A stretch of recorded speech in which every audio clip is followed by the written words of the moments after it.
I want to give all praises, glory, and honor to Yahweh, Ba'ashem, Yahushai, Ba'ashem, Akakodash,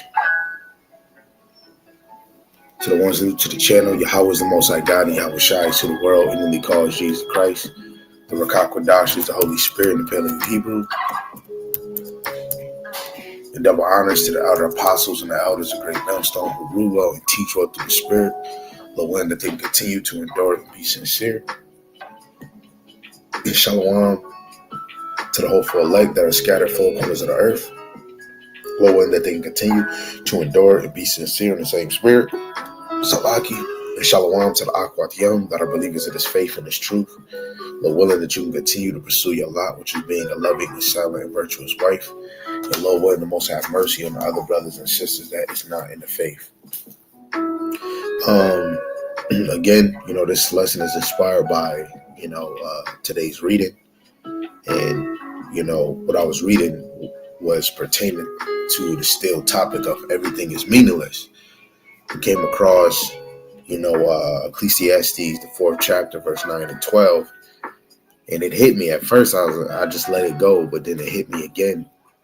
And you got to be thankful. We got to be thankful for the brotherhood. Hey, even you women too, because when there's a strong foundation of the brotherhood, of this ministry singing the same song, you'll be led correctly, right? Because this is how we build our nation back with the wisdom, knowledge, and understanding. And it's two are better than one. Like you see the topic, having brothers in this ministry will keep you warm. Two are better than one, right? Hey, and even though this is fully directed to men, you women, even you children, you're becoming more warm too, right? The more you make your diligent search of watching these videos and being edified on a higher level, to truly believe in the Lord, you're going to play your role better, regardless if you is a wife or not, because this is not about us taking 5 steps, 2 steps back. This is about us taking leaps forward and overcoming speed bumps, things that's holding us back, even ourselves, right? So even for us men, from the verses that we bring out, Lord willing, is edifying, getting a little bit of history, going a little bit into the law, going a little bit into the gospel. We could have went in many different ways, but it hit on so many levels. So, Lord willing, this is edifying to the hopeful elect, whoever you may be, to the true believers. So with that, let's get into it.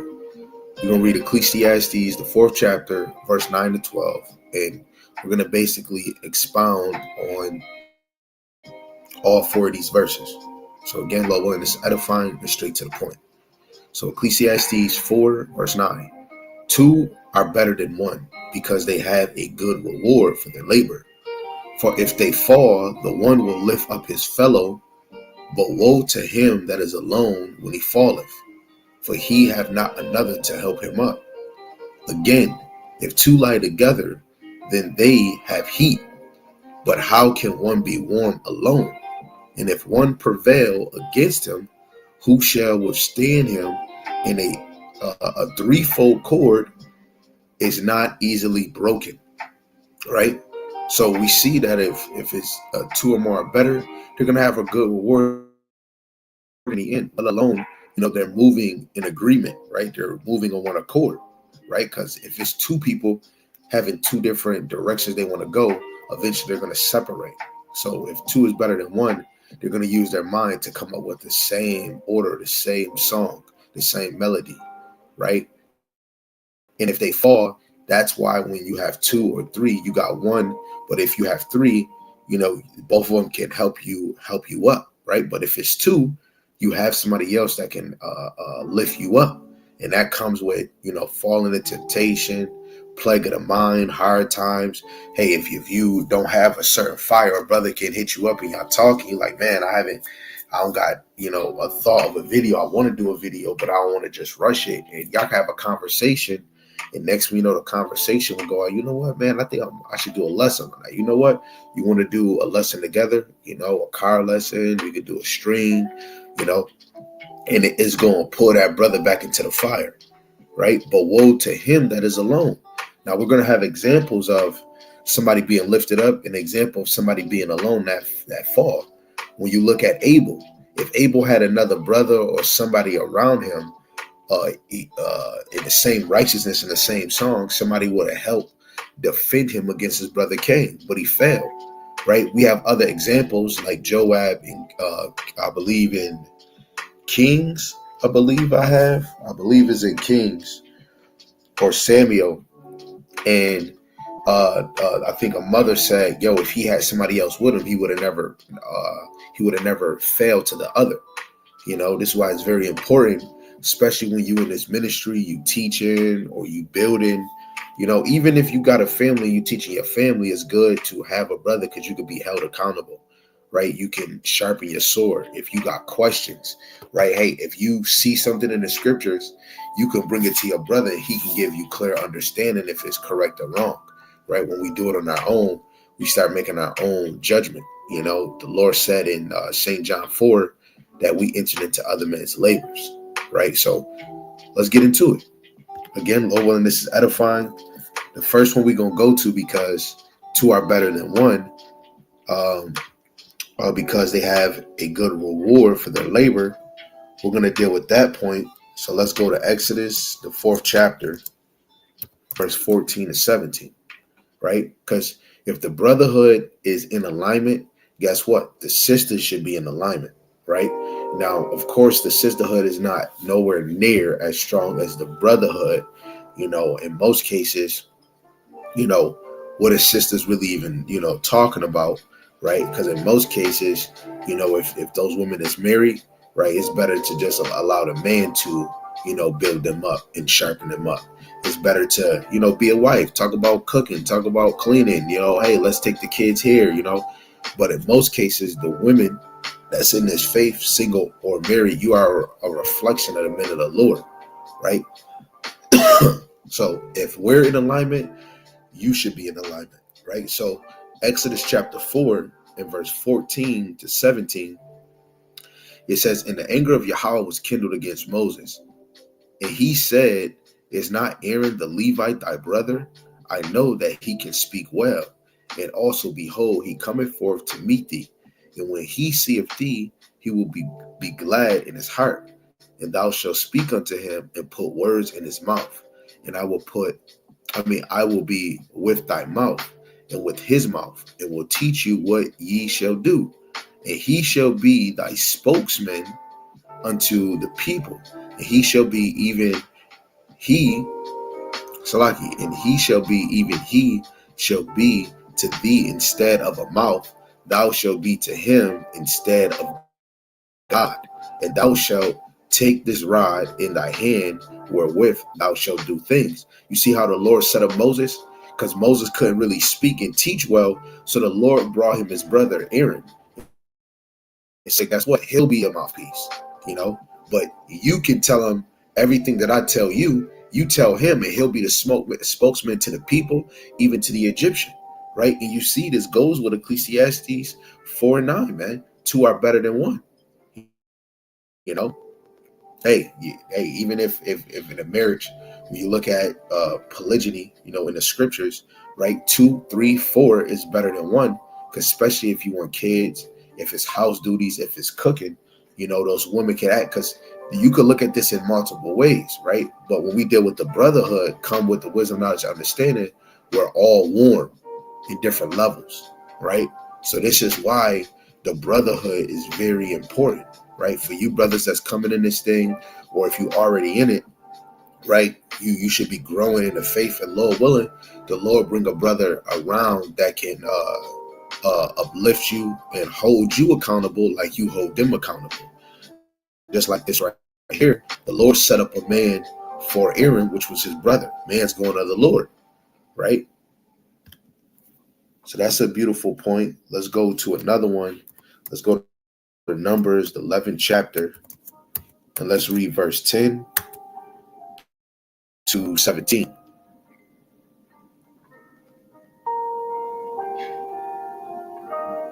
Right? Because we want to be on fire for the Lord. We want to be on fire in our role. We want to be warm for our role for the Lord, right? So Numbers 11, verse 10 2:17, it says, Then Moses heard the people weep throughout their families, every man in the door of his tent. And the anger of Yahweh was kindled greatly. Moses also was displeased. And Moses said unto Yahweh, Wherefore hast thou afflicted thy servant? Wherefore have I not found favor in thy sight, that thou layest a burden of all this people upon me? Have I conceived all this people? Have I begotten them, that thou shouldest say unto me, Carry them in thy bosom, as a nursing father beareth the sucking child unto the land which thou swearest unto their fathers? When should I have flesh to give unto all this people? For they weep unto me, saying, Give us flesh. They talking about food, that we may eat. I am not able to bear all this people alone, because it is too heavy for me. And if thou deal thus with me, kill me, I pray thee, out of hand, if I have found favor in thy sight, and let me not see my reckonings. Right now, Yahushua can handle our burden, because that was his role.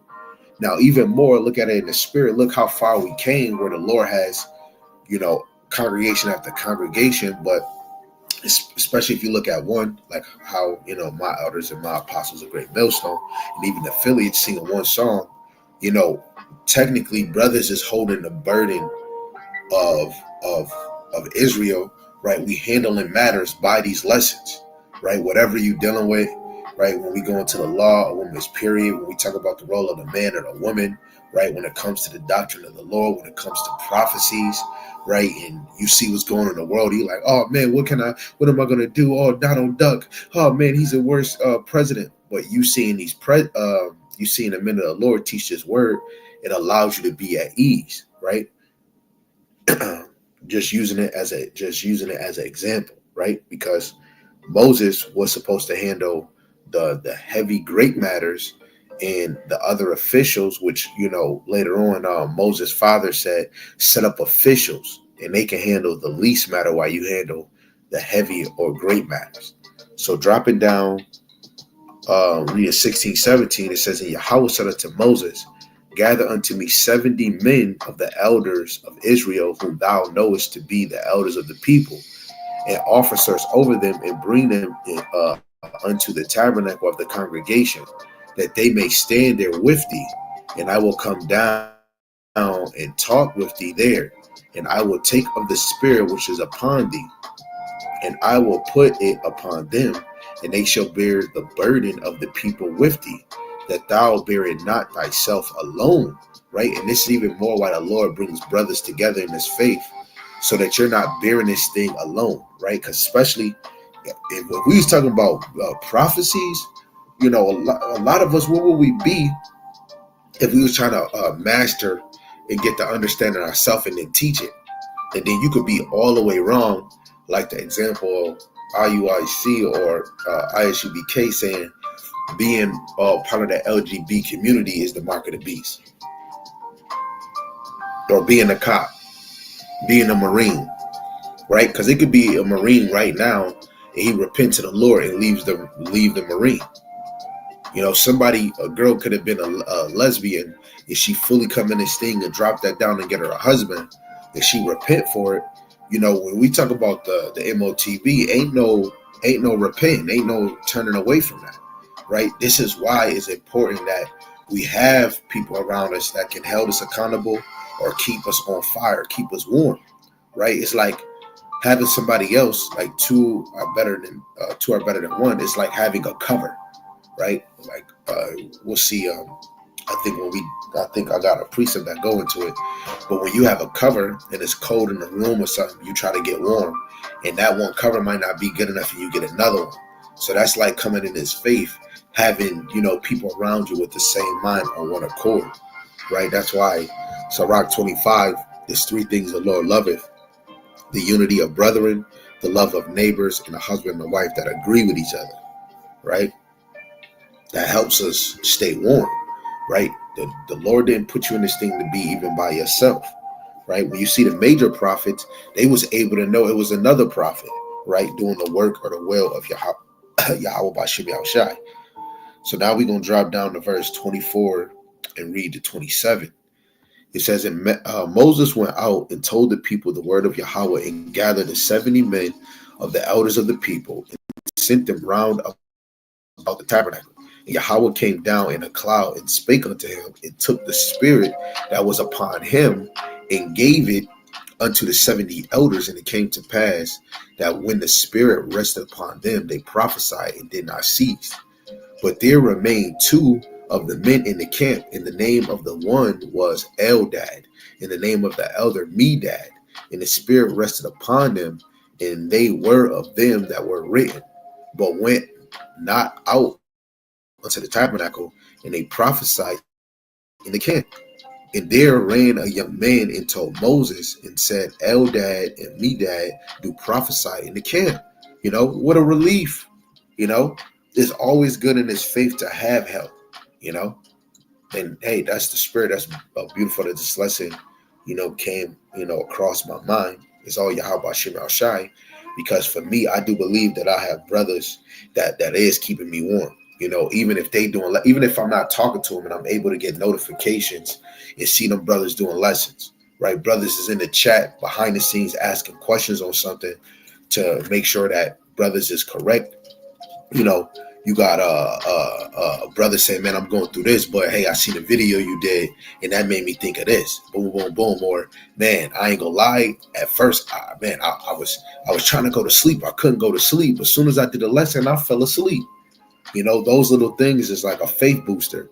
Then you got the elders, the elder apostles, the elders, the bishops, the men of Great Millstone, the other brothers down in affiliates where brothers is constantly doing lessons. You could be thinking of this. I'm thinking of Eve, Adam and Eve, and then a brother do a lesson on nakedness. And you like, wow, even if I'm speaking it and I might know, it feels good that when you see a brother 4 days after you were just bringing this out and it was on your mind, and now he bringing it out and he's saying the same thing you was thinking, and now it gave you more clarity that you're moving in the same song. You're in the right lane, let alone you got to add extra precept for the arsenal.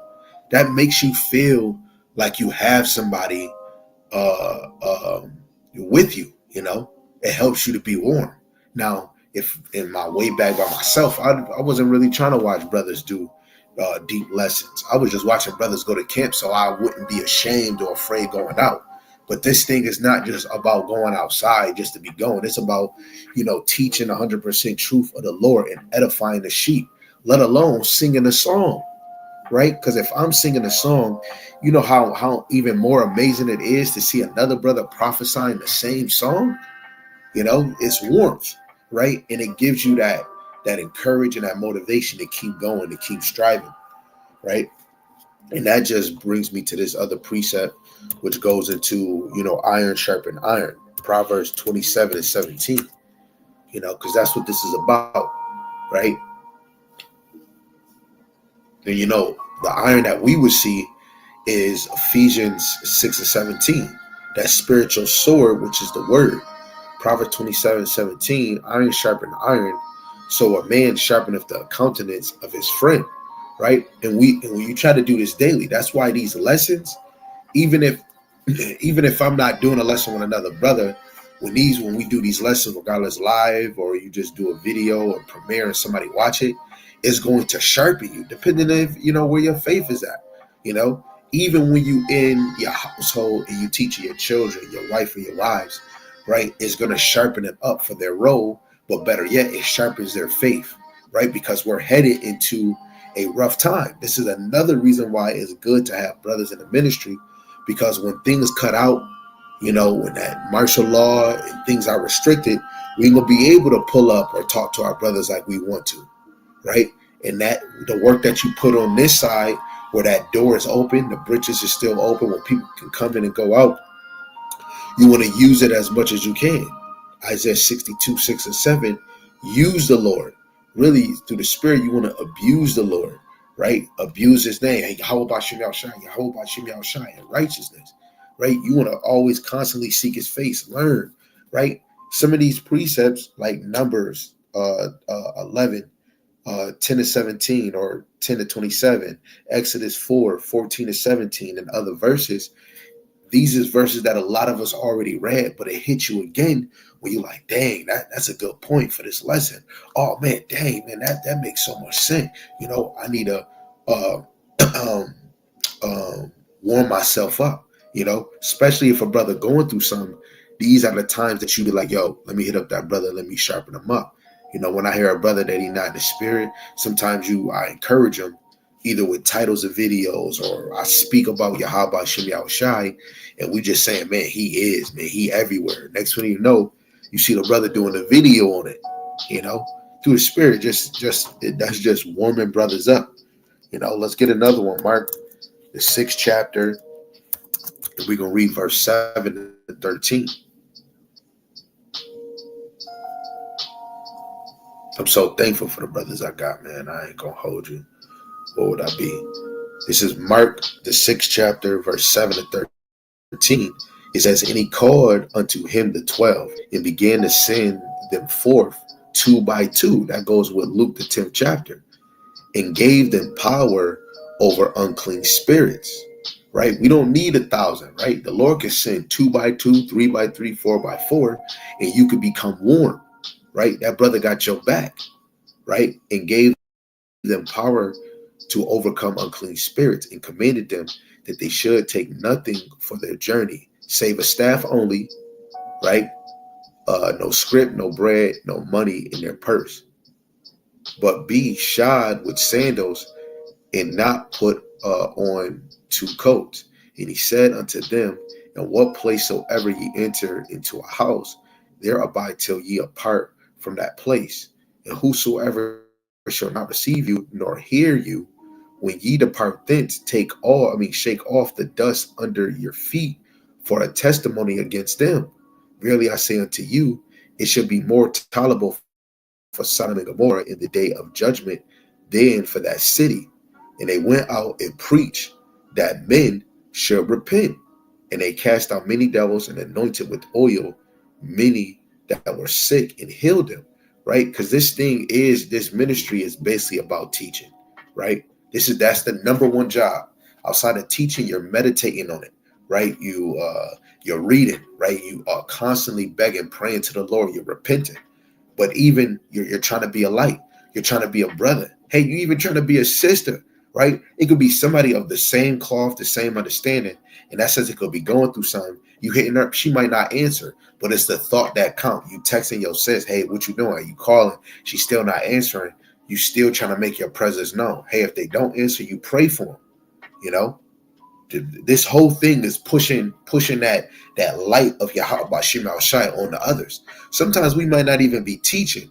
When I'm with my brothers after camp, just those few little minutes, the few little hours we have is better than a whole week, right? Because then brothers are counting on the next time we go to camp. Lord willing, this is our last time. But that fire that we put on each other motivate us to get ready for the plantation again, ready for another hard labor in this servitude. Right? Because the more you grow in this thing, the more you don't want to be here. The more that you can handle it, but you tired of your rulers ruling over you. Tired of Jake being a nigga Jake. You tired of these women thinking that they overseed you and they better than you. You tired of women not playing their role, thinking they slick, doing this and doing that. Right? When a man gets in his actual role, when the Lord comes back, a lot of you women is gonna be humble, but you're gonna feel down on yourself that you didn't fully take this for granted, right? A lot of us brothers, we act like we really love one another, but when you really love is when you put in your back towards your brother, right? Ecclesiastes 4:12, where it says, or I think it's verse 11, where we would go back to back. You ever see a fighting scene, The Matrix? Or a Japanese joint, Bruce Lee, they back to back, one fighting this way, the other one fighting the other way. Hey, your brother can be at another house and he's fighting a battle on the other side. He praying for you while he at home, while he at work.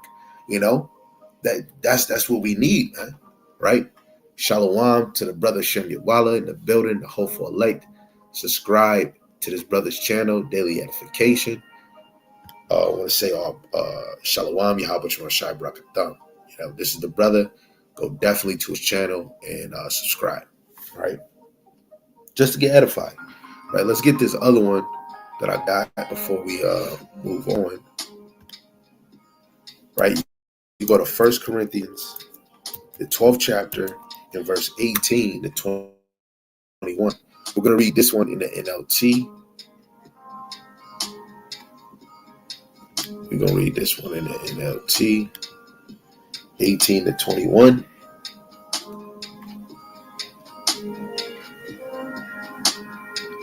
It says, but our bodies have many parts, and God has put each part just where he wants it.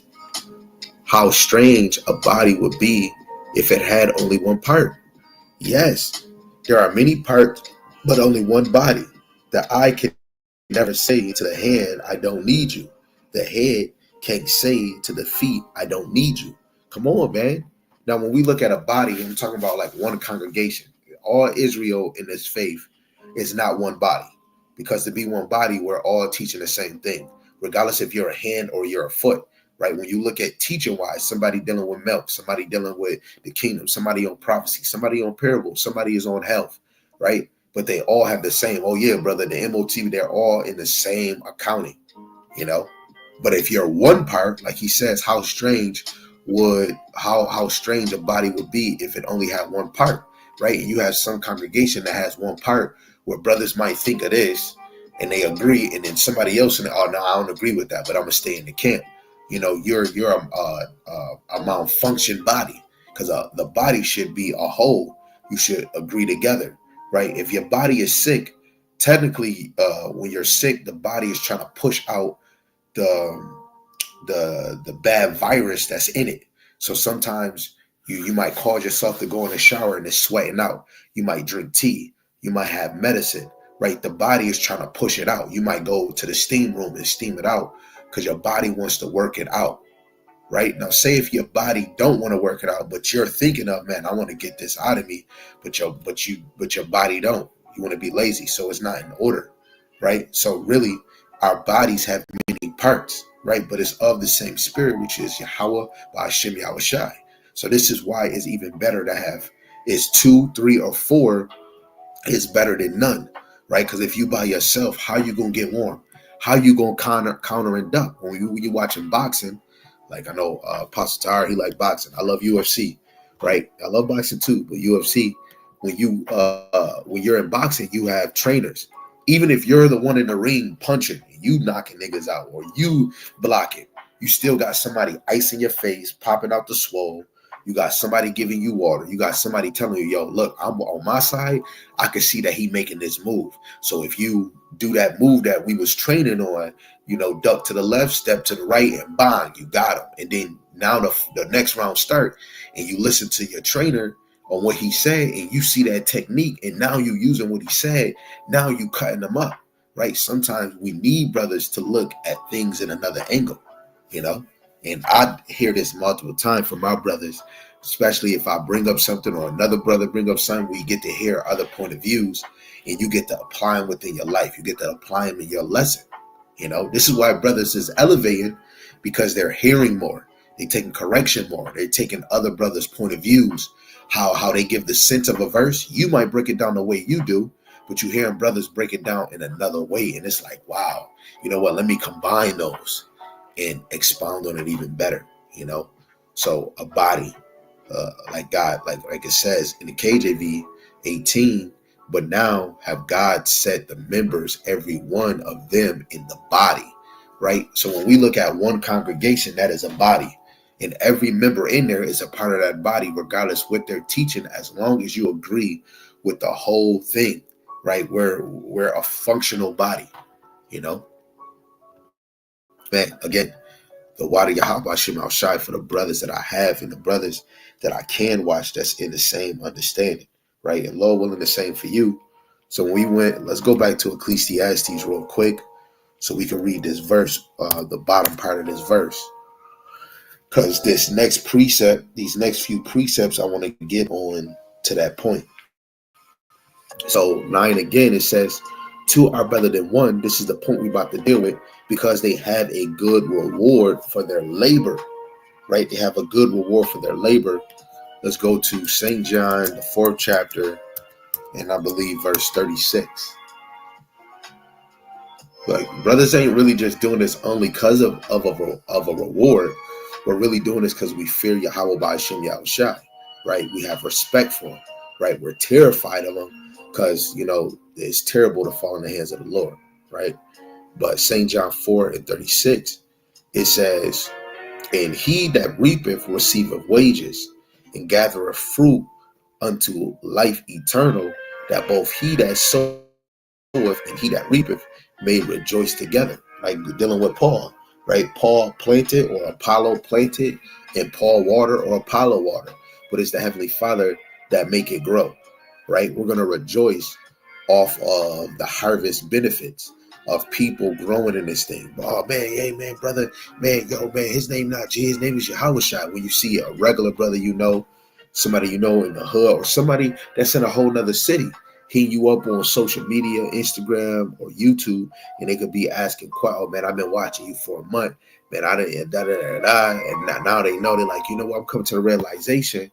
Well, what is actually being brought forth is actually true, right? And that just shows, what we're planting as a unit, right, is having benefits, not the benefits of you got your crown. The benefit is that sheep are growing, right? So he that reapeth receiveth wages, and gather a fruit unto life eternal, because that's the end result. And it's not just only teaching, right? The way that we treat our brothers, the way we shine our lights, the way we have a helping hand. Because if one brother fall, and it might not even be a breakdown fall, it could just be a fall with finance, a girl situation, a child situation, and you're there because you might have experience with this through the Spirit. That might strengthen that brother, right? And this is what the end game is. We're trying to work out our salvation to get that eternal life. So we trying to sow a seed in any way possible to please the Heavenly Father, right? I'll just continue reading verse 37. It says, and herein is that saying true, one soweth and another reapeth. That's like one sow of the seed and one water of the seed, right? It says, and I set you to reap that whereon ye bestowed no labor. Other men labor, and ye are entered into their labor. So even when you see this, there's people in generations and generations that probably haven't really was able to teach the MOTB and all of that, but through the Spirit, they was teaching the doctrine in the same suit. Because if we enter to other men's labors, even when we look at Psalms 119, verse 99 to 100, we know more than the ancient, right? Is because we're living in this time right now where you're able to see the prophecies more clear, right? When it comes to the arrows being missiles, when it comes to the MOTB, which is a physical device, because we can see how technology and how payments is made. We enter into other men's labors where the Lord is refining it and making it plain, because we're living in this time, right? When you go with Numbers, I'm just using this as an example, Numbers 15:38. Back then, when they were wearing a garment or a robe, or a woman wearing a dress, they can relate to where you was having fringes on a garment or a robe.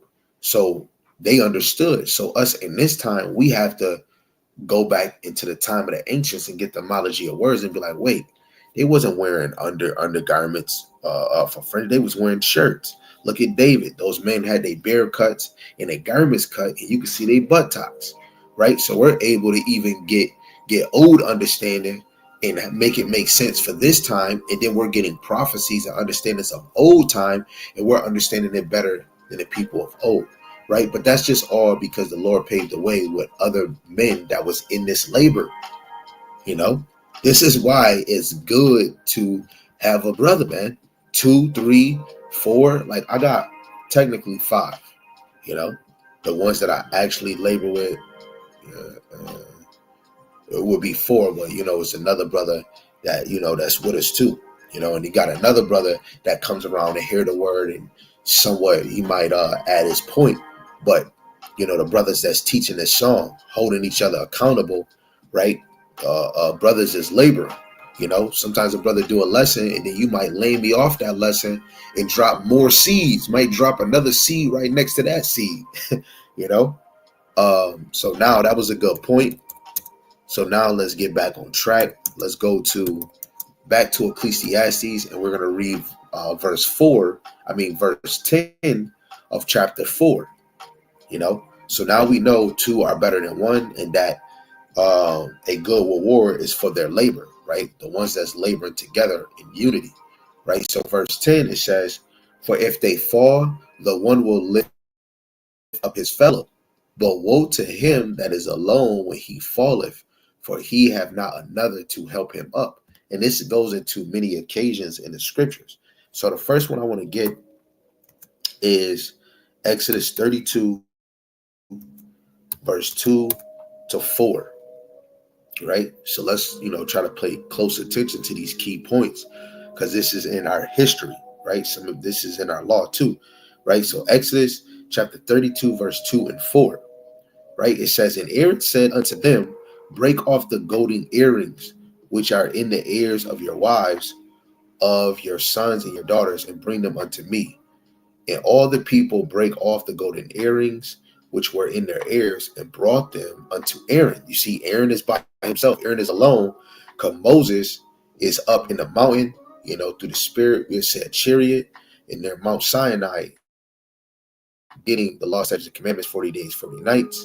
Verse 4, and he received them at their hand and fashioned it with a graven tool, after he had made it a molten calf. And they said, these be thy gods, O Israel, which brought thee up out of the land of Egypt. Right? So he by himself. Right? So let's go down to this one point, and then we'll move on. Verse 21, it says, we'll just go to the point. It says, and Moses said unto Aaron, what did this people unto thee, that thou hast brought so great a sin upon them? And Aaron said, let not the anger of the Lord wax hot. Thou knowest the people, that they are set on mischief. Right? So he basically saying, man, what these people got you into? Right? Aaron was by himself. Right? And you see that right there, he went off. They even saying that it's the golden calf that took you from Israel, but he's saying, man, these people, man, they're great in sin. Right? But this is why, if you got another brother, hey, you might not be strong enough, or in that moment, you might not have the best decision. You might yield under pressure. That's like somebody that's MOTB, man. Your household, your wife, your kid. Oh, but Dad, I wonder how we gonna get food. And then it's hitting you so much that you might end up taking that charagma, man. You see how this example played out, right? That thou has brought so great a sin upon them. Right? No, what did he say above? Oh, he said, thou knowest the people, that they are set on mischief. Right? What if that happened to your family when the MOTB come? Is you gonna take it? This is why it's always good to have a brother around you to sharpen you up, because when those times come, we might not have our brother around us. So what have you been doing in this grace period? What have you been doing in this mercy period? You want to use it as much as you can, so you can sharpen yourself up, so that you can overcome those type of situations. What the hell? And I rebuke that charagma in the name of Yahweh by Shem Yahushai, that my family don't take it. But of course, you never know. Some in that day we're gonna really find out who really got faith in this thing. Because you could be laboring with a brother, you could have a wife in this thing. If she not serious and she show her true colors, the Lord gonna get her and him out of here. Right? Deuteronomy, the 9th chapter, verse 19 and 20, it says, for I was afraid of the anger and not displeased wherewith Yahweh was wroth against you to destroy you. But Yahweh hearkened unto me that time also, because Moses prayed for Aaron. It says, and Yahweh was very angry with Aaron to have destroyed him, and I prayed for Aaron also the same time, man. That's why it's important for us to pray for one another. That's another way how we keep each other warm, man. You're not just talking about me, because even your forefathers was praying for the elect for whatever's going to happen after they pass. Lord, wanted that they continue in the faith. Yahushai, St. John 17, he prayed for his disciples and the other believers, right? Because Yahushua know that it's an end before he even come back. So he was praying for his elect. He was praying for his believers, starting with the men, then the 144,000, the men underneath them, right? The women and the children. Yahushua was praying for you too. Same example Moses did, man. And guess what? Right there, Moses, how Moses prayed for Aaron. It's not that Aaron should praise Moses. That should put a loving feeling in his heart, like, yo, this man really loved me, because I fucking went off, man. I freaking went off, you know. And this man prayed for me on my behalf, so that the Lord don't destroy me, man. And I quoted earlier, it's better to be in the hands of the Lord, but it's terrible to fall in the hands of the Lord, right? The Lord is on. He definitely, you can see through the spirit, it's a killing spree going on right before Passover, right? And a lot of us act out right before Passover, slipping into things that we shouldn't do, right? Women might not be listening. Brothers going against leadership, right? Or brothers getting lazy and stagnant and think that they can just be a Saturday Israelite and ain't got to do nothing because they might have favoritism. The Lord is not playing, right? We have to be sincere and truthful in this thing, right? So now let's go to another point. I believe 1 Samuel, the 23rd chapter and verse 16.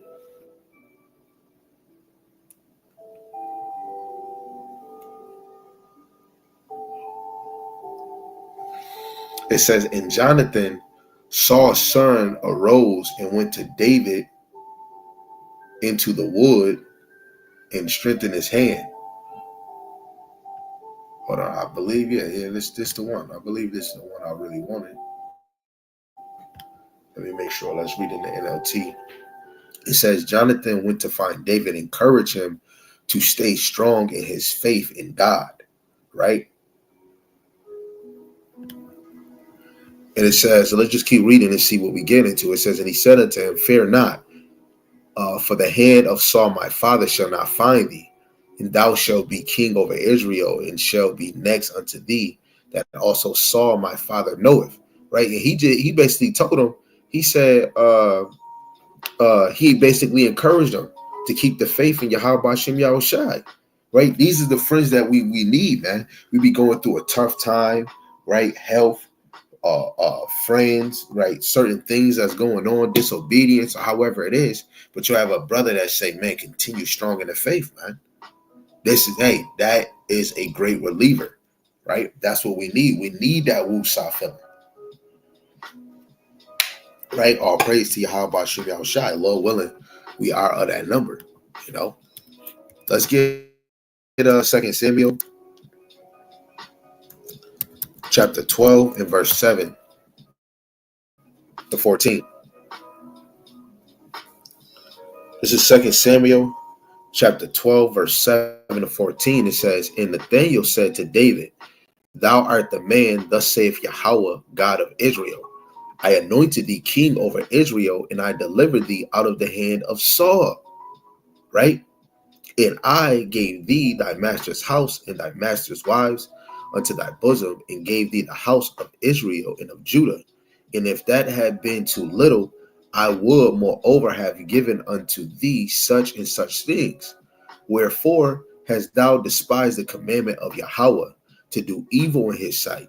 Thou hast killed Uriah the Hittite with the sword, and hast taken his wife to be thy wife, and hast slain him with the sword of the children of Ammon. Right? It says, and now therefore the sword shall never depart from thy house, because thou despised me, and hast taken the wife of Uriah the Hittite to be thy wife. Thus saith Yahweh, behold, I will raise up evil against thee out of thy own house, and I will take thy wives before thy eyes, and give them unto thy neighbor, and he shall lie with thy wives in the sight of the sun. For thou didst it secretly, but I will do this thing before all Israel and before the sun. And David said unto Nathanael, I have sinned against Yahweh.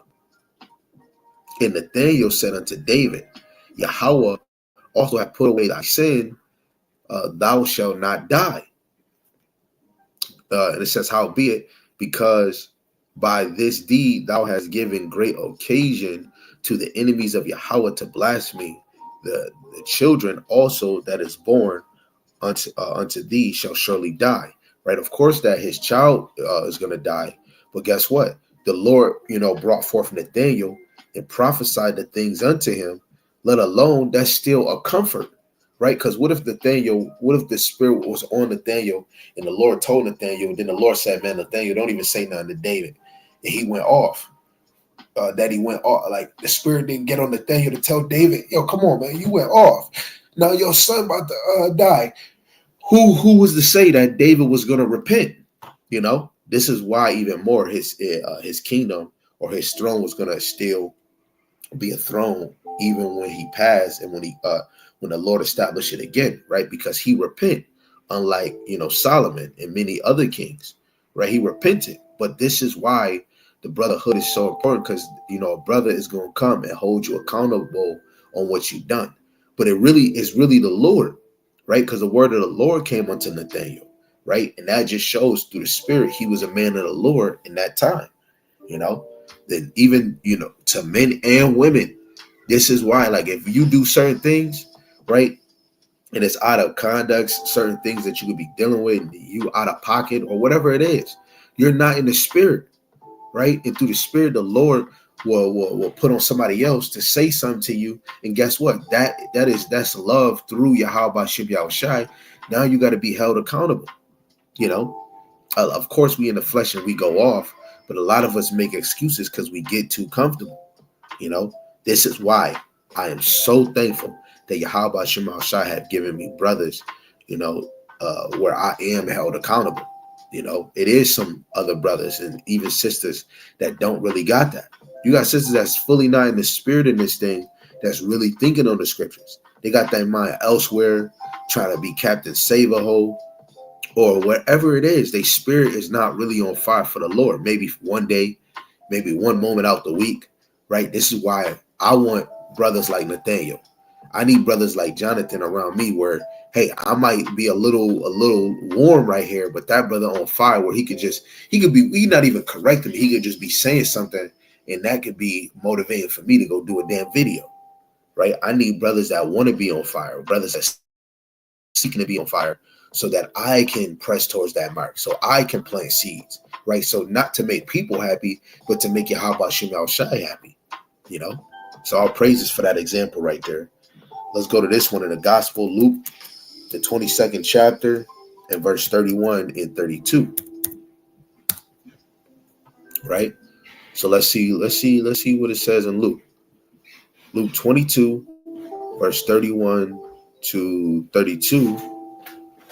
This is what it says. It says, and the Lord said, Simon, Simon, behold, Satan have desired to have you, that he may sift you as wheat.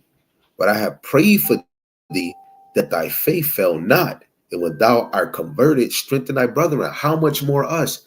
He just warned Peter that Satan desired to have you, to sift you as wheat. But guess what? I have prayed for you. That's why nobody can fuck with Yahweh Ba'ashem Yahushai. Salaki, anybody that get offensive and a little sensitive to words, right? Yahweh Ba'ashem, nobody can bump up against, even the angels, man. Yahweh Shai prayed for him. Right? And he says he prayed that his faith fail not, So way after Peter denied Yahushua, later on, he came even harder serving the Lord, man. How much more us? If we really in this thing, Yahushua pray for you. The angels probably rejoicing for you, man. Right? And other men of the Lord, even some of the sisters is praying for you, brother. Some of them sisters is praying for some of you other sisters too, because the Lord want our hearts to be converted. If we ain't sure about it, who's to say that we're gonna be converted in this thing, man?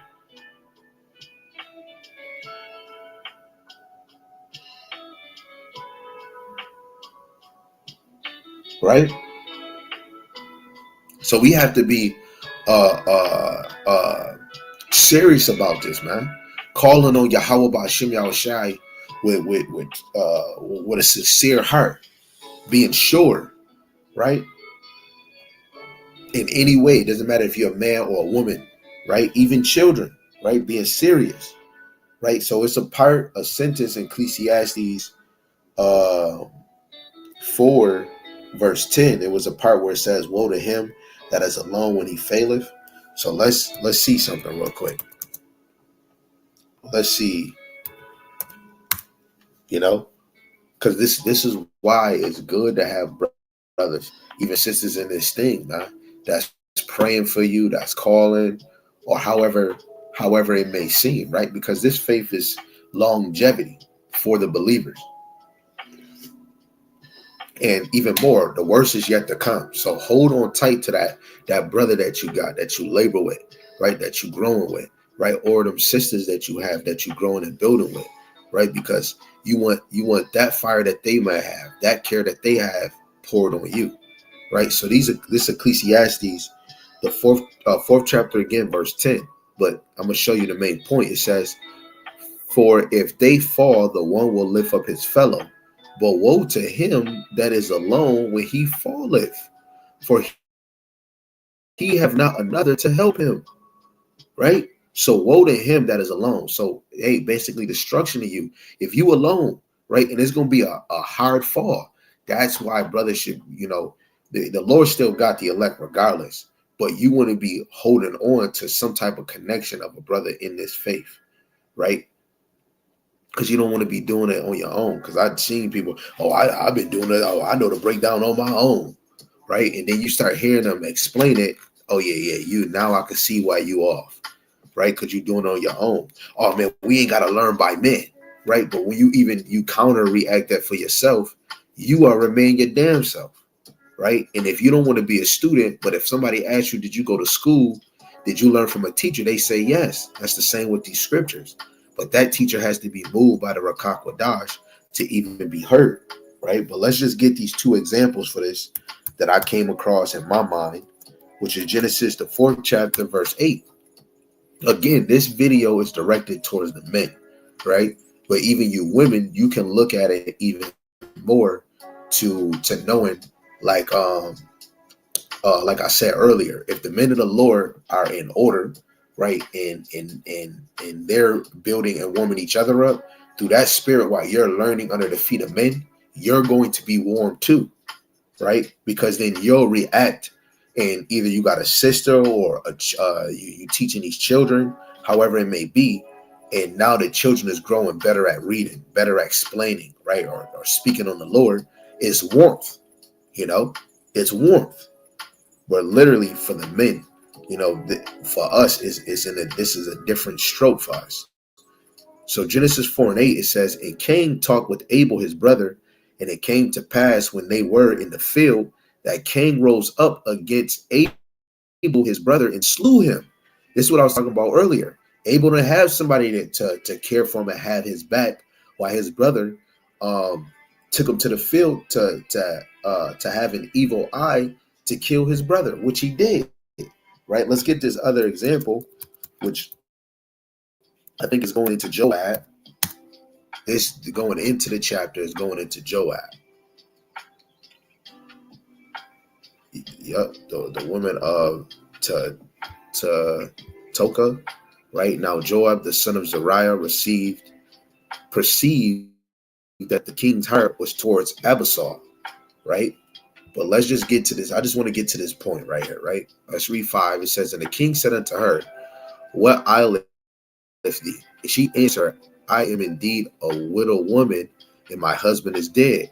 And thy handmaid had 2 sons, and they two strove together in the field. That almost just sound like Cain and Abel. It says, and there was none to part them, like separate them, but the one smote the other and slew him, right? So if that's the time where that time where you needed a brother at a moment, right? But you didn't, and you probably went off. You probably slipped. You probably did something.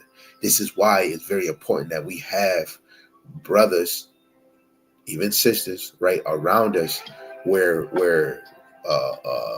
somebody has our best interest, have our back, right? You could be dealing with a problem, right? It was a time, even with weed, stopped smoking weed, went to blacks, smoking blacks, cigarettes, and then left all of that and was smoking vapes. But then, people that I was around, regardless whatever level they was, whatever level I was, out of love, hey, watch yourself with that. And seeing two people say the same exact word, I just threw it up, threw that shit out and left it alone because two people through the spirit said the same thing at different times. And that was like a sign for me, like, yo, these people really care for me. I got to stop this, man. Maybe this is holding me back from even growing. This is why it's very important to have somebody that has your best interest, really. Like how the title says, having brothers in this ministry will keep you warm. Directed towards brothers, because it's different for brothers than it is for women. But women, you should be looking between the lines of each verse and each part of this lesson, even for yourself, right?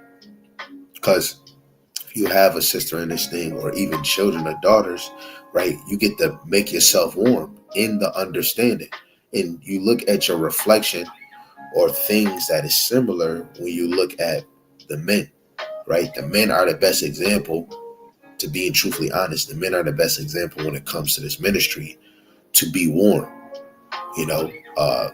Let me actually get this one too that's coming through my mind right now. I believe it's Revelation, the 3rd chapter, right? Because if you're lukewarm, you don't have, if you're lukewarm in this thing and you're undecided if you want to be warm or cold, the Lord is going to spew you out.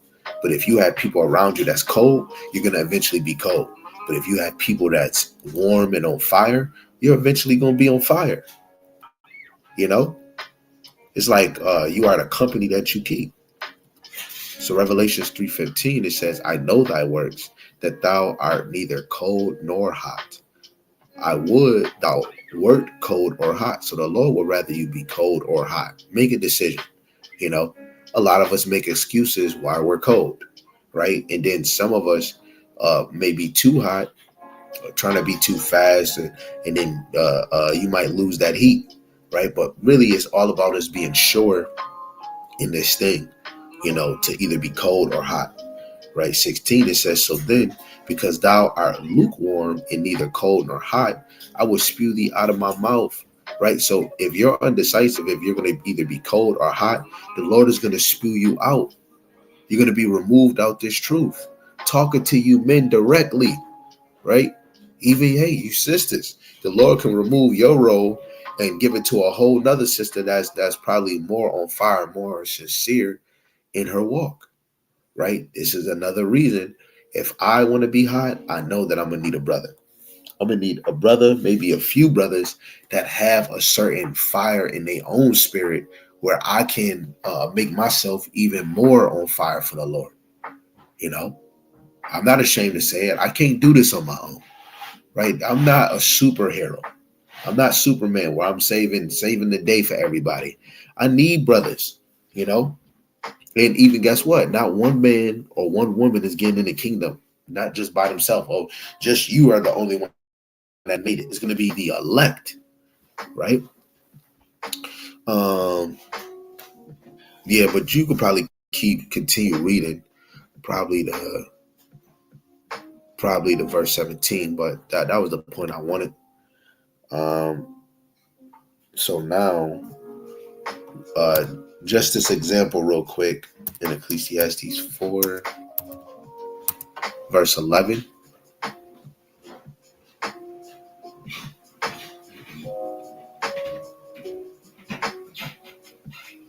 It says again, if two lie together, then they have heat. But how can one be warm alone? Right? How can one be warm alone if they don't got nobody? But if two lie together, they have heat. What's that song? My body's telling me. It was a movie where they was playing that song. Well, I ain't naming the wrong movie, but that song came on and they were cold or whatever, and they came together to warm up. Now, through the spirit, this is how us brothers get more on fire. Even another example, when you at camp, when you try to teach the word, you're looking for precepts, you want to acknowledge your words. It's always good to have another brother next to you, so it's flowing. You might forget a precept that you're thinking of, and you go to this other one, that brother can come back and get it, right? You can have your mind on each precept you going on, but to build on it, another brother can be like, yo, I got this precept. It's just, it's so many ways you can look at it to being warm in this thing, right? So again, if two lie together, then they have heat. How can one be warm alone, right? How can one person in this thing be on fire by himself? Let alone, if we say this again, what if I was saying I don't need Yahweh Shem Yahushai to teach this thing? I'm doing this on my own. You ain't gonna never be warm. So still, even with a brother or with not, we still need that warmth from Yahweh Shem Yahushai. Psalms 104 verse 4, he says the angels are a spirit and the ministers a flame of fire. Where does that flame of fire come from? Because the Yahweh Shem Yahushai is a consuming fire. We even get warmed by the Heavenly Father, right? How much even better when the Lord sent a men, like the Lord sent Aaron for Moses, right? When the Lord is sending prophets. Hey, what's her name? Susanna. She was in a court case because these dudes were saying that she committed adultery. The Lord raised up Daniel and sent Daniel for her behalf. Guess what? She got warmth because she still was following the ways of the Lord. And on her behalf, the Lord sent somebody else that was righteous to talk on her behalf. That's warmth too. We can go to Mary and Martha. Martha was too busy cleaning and not trying to receive this word, but Mary was just hearing the word at the foot of the house. Guess what? She was getting that warmth. Man, it's examples we can think of. The brother Shemi Waller came back. He threw a precept on there. Ecclesiasticus, Sirach 25:1. It says, in three things I was beautified and stood up beautiful, both before God and men: the unity of brethren, the love of neighbors, a man and a wife that agree together. Now that unity is not talking about you teach what you teach, I teach what I teach, but let's come together. No, that's you just congregating. Unity, when we look up etymology of words, wink, wink, it means oneness, agreement, one accord, right? So the Lord loves when brothers are on one accord, right? The apostles, they were on one accord. The prophets were on one accord, even with the apostles, the evangelists, the teachers that the Lord set up, they were all on one accord. They were in unity. But you never seen the apostles and the prophet. You never seen the prophets or the apostles teaching with the Pharisees or the Sadducees. They probably was teaching against them, but they wasn't teaching with them, because that wouldn't be unity. That's the best example we have why brothers should be doing unity camp if y'all not in unity in the doctrine. The love of neighbors and a man and a wife that agree together. All three of those, guess what? You're going to have warmth.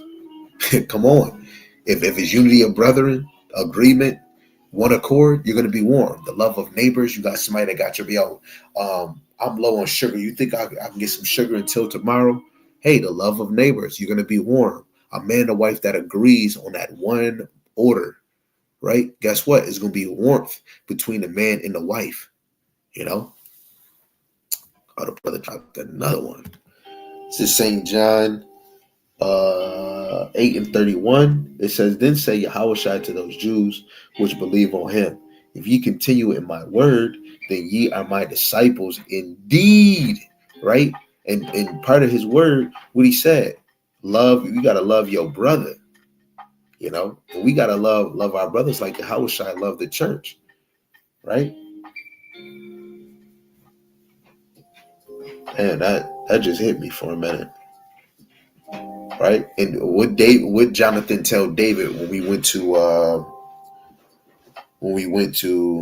I think 2 Samuel 14:6, he said, stay strong in the faith, right? Because of course Jonathan knew that his father was trying to pursue David, right? We got to be strong in this thing, right? That's us continuing this word. That's why we have other brothers to keep us on fire. Beautiful precept, Sam. Right? Since that brother bringing that out, let me get this in 1 Kings chapter 1 and verse 1 and 2. Let's see what this say. 1 Kings chapter 1 verse 1 and 2, it says, Now King David was old and stricken in years, and they covered him with clothes, but he got no heat. Wherefore his servants said unto him, let there be sought for my lord the king a young virgin, and let her stand before the king, and let her cherish him, and let her lie in thy bosom, that my lord the king may get heat. Right? They brought him a young damsel, a woman that really probably wasn't touched, that he could have, you know what I'm saying? But through the spirit, just going with this lesson, that lady kept him warm. He was of old age, kept him warm, right? So through the spirit, brothers should be keeping other brothers warm. I'm just saying, as an example, we have many examples. Brother, when you do a video and a brother could be at work, he can be sick, he could be doing whatever. He get that notification and you just did a video. Then you did another video. And this is just you just moving in the spirit and emotion. Through the spirit, that's going to encourage that brother to do a video. It might hit him and like, damn, that's making me think of this, right? So that's how you got to know this truth is all about fire, being warm, you know? When we encouraging our kids, when we teaching them the law, statutes, and commandments, when we teaching the name of the Lord, they're becoming warm.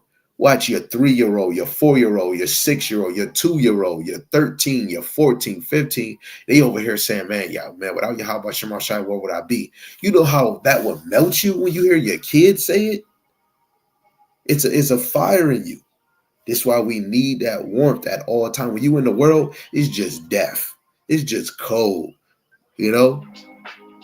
That's all it is, man. It's just death. You ain't getting no warmth. So that was a good example. Let's get this. We almost done, family. Let's go back to Ecclesiastes 4. And we're going to read verse 12 real quick. And we're going to get these few little precepts that came to mind. You know, these came to mind. And these ones is going to hit for me. Ecclesiastes 4:12, it says, and if one prevail against him, two shall withstand him, and the threefold cord is not quickly broken. Now, this last part is such a hitter.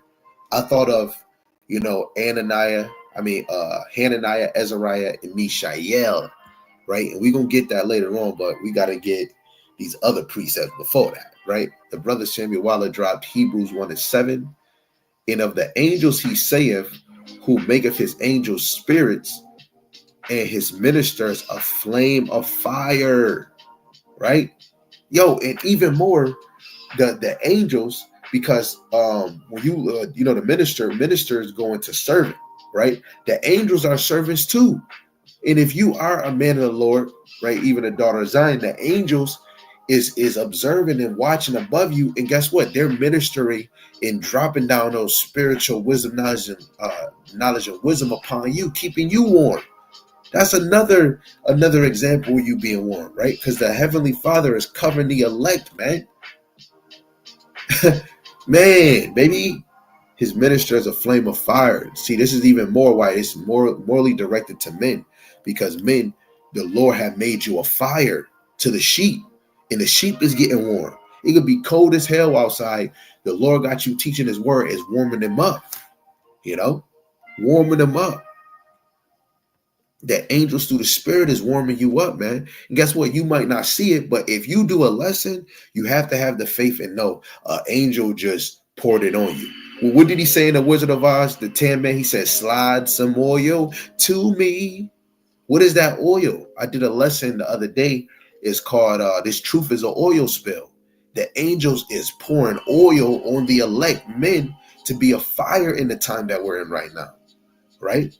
It doesn't matter what lesson, as long as it's edifying and you singing the song as the men before you and the men of the time that you're in right now, right? Yeah, that's crazy. I just brought that out too. Revelations, the 13th chapter, verse 15 and 16. Come on. You know what? Just because he brought that, let me not be stingy. Let's get back to it. Let's not get stingy.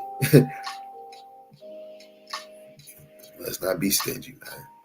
Revelations, the third chapter, verse 15, 16.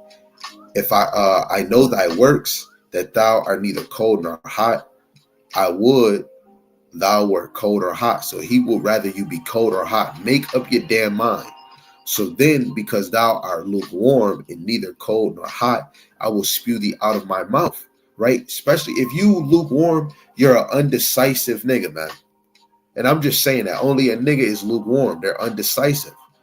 Right? That's a busybody. I want to be this. I want to do this. You got somebody serving the Lord and then somebody serving the damn world. Right? Like before I got where I'm at right now, I used to not think about the kingdom too much.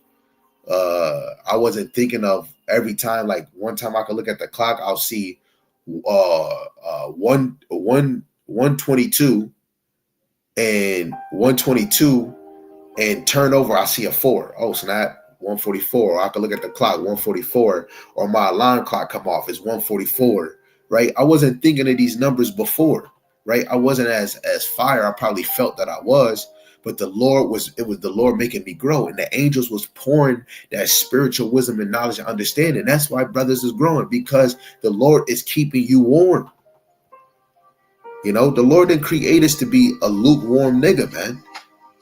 Right? It's either you cold or hot. A 2/3 is cold and a 2/3 is lukewarm. Right? The elect is hot. They're pursuing to be hot. You see how I gave that example? The elect is hot. They're on fire. They're fervent, right? Or they're seeking to be on fire. If you ain't seeking to be on fire, you're not seeking to be the elect. If you are on fire, that is the position of being the elect, pursuing it or being on fire. You know, beautiful examples. Let's go to 2 Samuel, the 23rd chapter, in verse 9. Right? This is where it's getting very interesting, because, again, Ecclesiastes, the 4th chapter, verse 12. Remember that. And we're going to read that again after all these verses. So 2 Samuel 23:9, it says, and after him was Eleazar, the son of Dudu, the Ahoite, one of the 3 mighty men with David, when they defiled the Philistines that were there gathered together to battle, and the men of Israel were gone away. Right? Drop it down to 16. It says, and the 3 mighty men break through the host of the Philistines. Yo, you see, we're in Ecclesiastes, it says 3 are a threshold and they can't be broken. It says, and the 3 mighty men break through the host of the Philistines and drew water out of the well of Bethlehem that was by the gate, and took it and brought it to David. Nevertheless, he would not drink thereof, but poured it out unto Yahweh. Right? Let's go down to 18 and 19. And Abishai, the brother of Joab, the son of Zeruiah, was chief among 3. He lifted up his spear against 300 and slew them. It had the name among 3. Right? Man, the man Abishai slew 300 by himself, man, with a spear. Right? It says, was he not most honorable of 3? Therefore, he was their captain, howbeit he attained not unto the first 3. Right? Dropping down to 23, it says, he was more honorable than the 30, but he attained not to the first 3, and David set him over his guard. Right? Let's go back to Ecclesiastes 4 and 12. Right? Abishai was mighty in that time, man. He killed 300 people by himself. He said the mighty 3. Right? Let's read that 12 again. Scriptures is undefeated. It says, and if one prevail against him, 2 shall withstand him. And a 3-fold cord is not quickly broken. That's what we kind of just read through the Spirit. Now let's get this in Daniel. Daniel, the 3rd chapter, in verse 8. Remember, it's 3 people, right?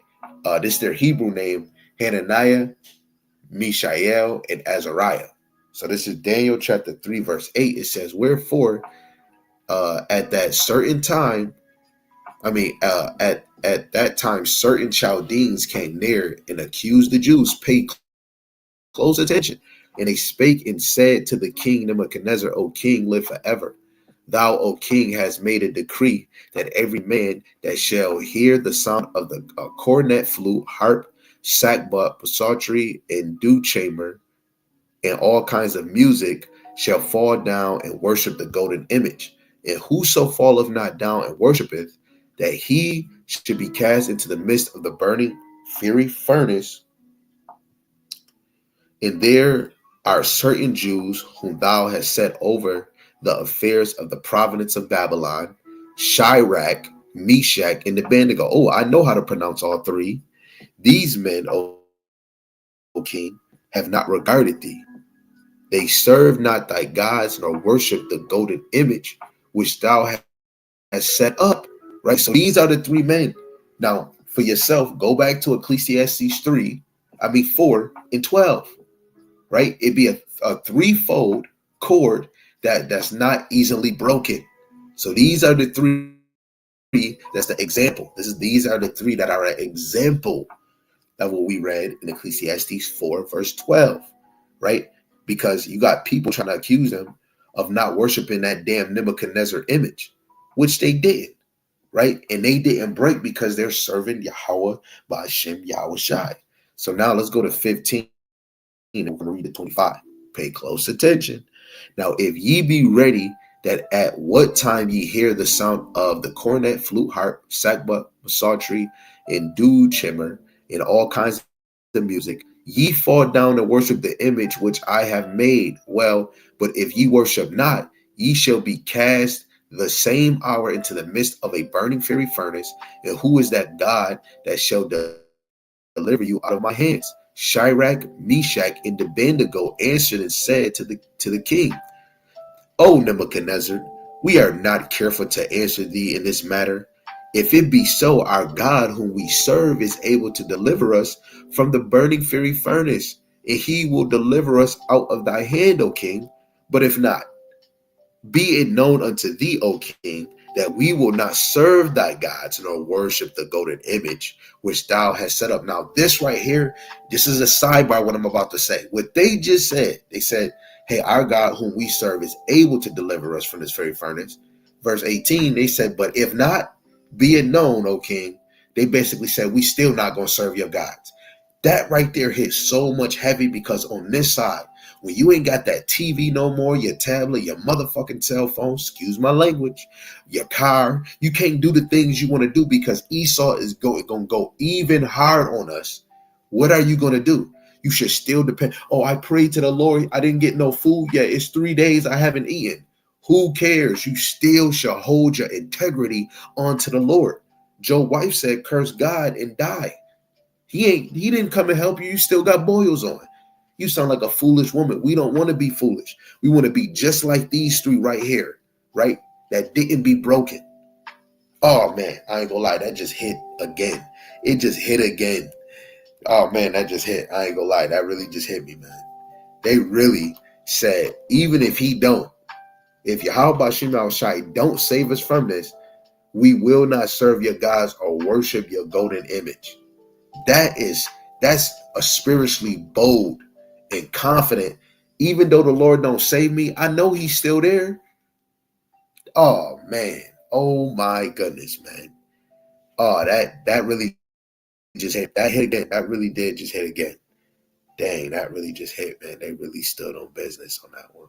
That just made me think of 2 Maccabees, the 6th chapter, where Eleazar stood on business not to fake act like he was eating unclean food just so he can live a few extra days or an extra few months. If the Lord don't come and save you right there in that moment, he could be using you for an example to prove his power is real, or to show you how strong faith is, or to show you to show you how crazy you is to believe in the Lord. If he don't even come and help you when they about to turn the furnace to a high temperature, and he don't save you and you still gonna do it, 2 Maccabees 7, he said, man, please just eat the pork. I don't want to take your hands. Hey, what do I need with these? Take this. My God is going to give them back to me. You got to have supreme faith to say that. So Daniel chapter 3, verse 19, it says, then was Nebuchadnezzar full of fury in the form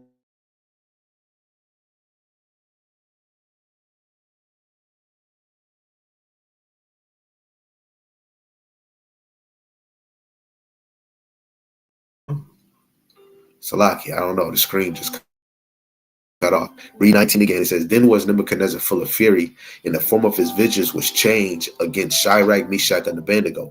Therefore he spake and commanded that they should heat the furnace 7 times more than it was to be heated. And he commanded the most mighty men that were in his army to bid Shadrach, Meshach, and Abednego, and to cast them into the burning fiery furnace.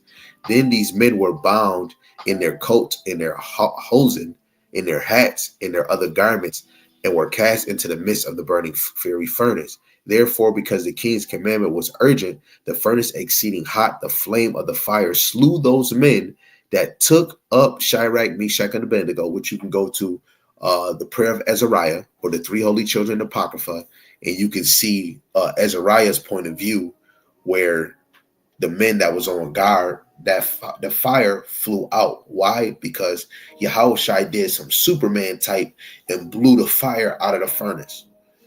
Right? Y'all should go watch Superman.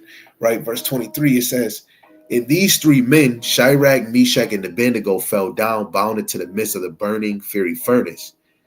And then Nebuchadnezzar the king was astounded and rose up in haste and spake and said unto his counselors, Did not we cast 3 men bound into the midst of the fire? And they answered, and said unto the king, True, O king. He answered and said, Lo, I see 4 men loose, walking in the midst of the fire, and they have no hurt. And the form of the 4th is like the Son of God. When you go read the prayer of Azariah, they were praying in there, man. Why this fire is coming, instead of just being angry, no, they prayed to Yahweh Ba'ashem Yahushai. You can go read that whole book, very beautiful book. At the end, they give you a mighty prayer. The God of the air, the God of the earth, the God of the water, the God of the fowls of the air deserve to be praised forever and ever. And they just keep doing it. That is a great prayer right there, man. Oh, man. So let's get this last one. I'm going to let you guys go. Ephesians, the 4th chapter, verse 3. This will be closing out with unity of the spirit. It says, this is the one I want. It says, enduring to keep the unity of the spirit in the bond of peace. So let me read this in the NLT. It says, make every effort to keep yourselves unity in the spirit, binding yourselves together with peace, right? This is why we need one another, right? Especially the men singing the same song. If you don't agree with something, we need to come together and see why you don't agree, so that we, or even me, so that we can sharpen each other, so we can teach the same thing. Because if you was by yourself on your own video and somebody asked you a question on something we was talking about and you say something else, that now our ministry or what we teaching is going to be looked upon. So we're going to have to fix that. We're going to have to separate, right? It said unity. When you go look up this word in unity, let's go look up this word in unity. This is why we need brothers. You need brothers, man, to stay warm through the spirit. The brothers in this faith, or, that you labor with, is that blanket. You got a blanket that warm you up. The men of the Lord is that blanket, right? It says agreement, right? In the biblical usage, agreement. This is just the main point. Agreement. The Strong's definition, oneness, right? What's agreement? If I'm telling you 2/3 going to be destroyed, you like, yeah, that's plain. Yeah, 2/3 going to be destroyed. That means we're in agreement with that. The MOTB is physical. That means we're in an agreement, right? Dropping down to 13, Ephesians 4:13, till we all come into the unity of the faith, come in agreement, come in oneness of the faith, and of the knowledge of the Son of God, unto a perfect man, and unto the measure of the stature of the fullness of Hamashiach. Why you think we still teach it? Because we're not in the unity. We can't make us be in the unity. It's going to be the Lord that moves you, and then prophecies are going to have to unravel. And some people are going to remove themselves from certain things, certain teachers that was false. It's going to be a unity before Yahushua come through the spirit. But really right now, it's a unity. When you look at I'm going to talk about mine. I don't know about all these other ones, right? But Great Millstone ain't. And if you don't agree, you can slide to the left like electric slide, you know? But unity is when brothers is teaching the same thing. Unity is when we're in oneness and we're in agreement. We're a choir. Even if you sing an out tone and you sing a soprano, I'm not good with it. My wife, she know all of them. I don't know. Soprano, out tone, high note, low note, deep note. I forgot, you know. But the choir is singing together. They're in a unit. Little high, little low, you know, however it is. But nobody, you got a high note and it's and the other one over. They all supposed to be having the same note.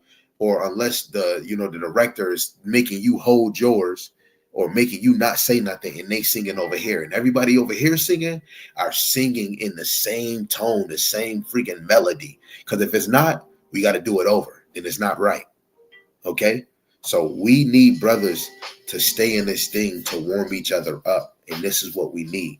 So again, having brothers in this ministry will keep you warm. Two are better than one. Two are better than one. Two are better than one, my brother, my sister.